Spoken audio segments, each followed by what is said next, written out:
All right, Sunday morning. This is our first attempt to answer questions via YouTube for Sunday morning. We've been doing this for Sunday nights for 717 since June of last year. Probably posted 30 videos on YouTube. Well, we're going to try this with Sunday mornings. It allows you a chance to ask questions based on the sermon. You hear me say something that's a question in your mind, or you just have a general question about life and theology and you want to see if maybe I can answer that. I'll give it a shot. No guarantees. I do the best I can. This is usually me and kind of an impromptu discussion, one-way discussion. You post a question via text, and then I try my best to answer it. So we'll give it a shot for today. This last Sunday, I made Paul makes the statements in 1 Thessalonians that we are to live a quiet life, mind our own business, and to work hard. And one individual asked about minding our own business. What does this mean? How far do we take that? And for instance, they used a recent example of Stuberville, Ohio, where a horrible crime has taken place. A young lady became very inebriated, and in the process became, clearly from the evidence collected by police on cell phones, text messages, videos and pictures, things like that, had obviously been abused, sexually assaulted, whatever language you want to use there. It was a horrific crime. Her issue, her problem in the process too, is she was so inebriated, she remembered very little of it. She found out about it later. But in the process of videotaping and in the photography and other things like that, it was obvious that there were witnesses that saw these guys carting her about and didn't do enough. They didn't call 911. They didn't intervene on her behalf. And the question was, well, does mind your own business extend to something like that? And the answer, I think, from the Bible is no, because for several reasons.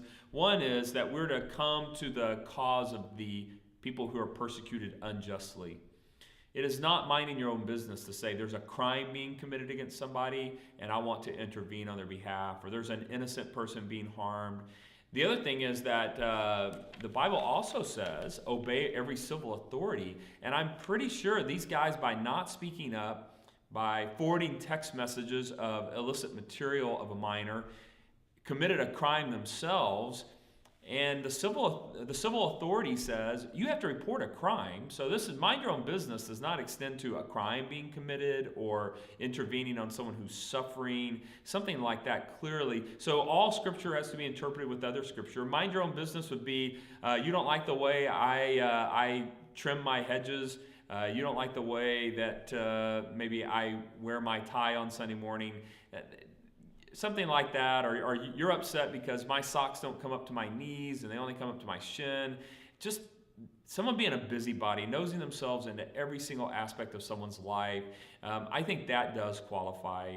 And so I would say the kind of busybody stuff that's going on in Thessalonica are those kinds of things where people were just meddling all the time in other people's personal lives that didn't have to do with things that were even substantially moral issues, that kind of meddling. And it happens in Baptist churches. I've had people meddle because someone else was playing card games and they thought cards were evil. I've been in a situation where someone thought dancing was so evil that people doing square dancing for exercise were somehow committing some great sin.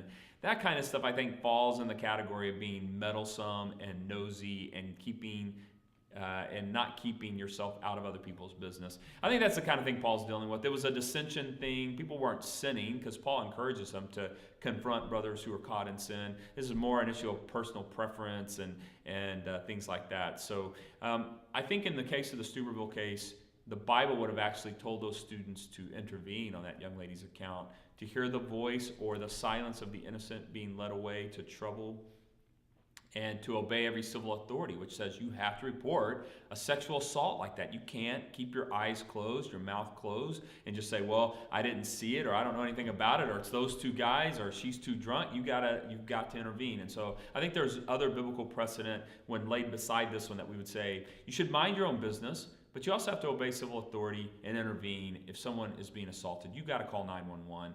and those kinds of things. So that's a good question. And how far that line goes, that's where godly wisdom comes into play. Where do we cross the line where we say, that's something we got to intervene on? Or where do we say, you know what, that's someone's personal preference and I'm not going to mess with that? And that's where godly wisdom comes from. It's clear in Paul's mind the people in Thessalonica weren't engaging godly wisdom. There were some people doing more than they should have done.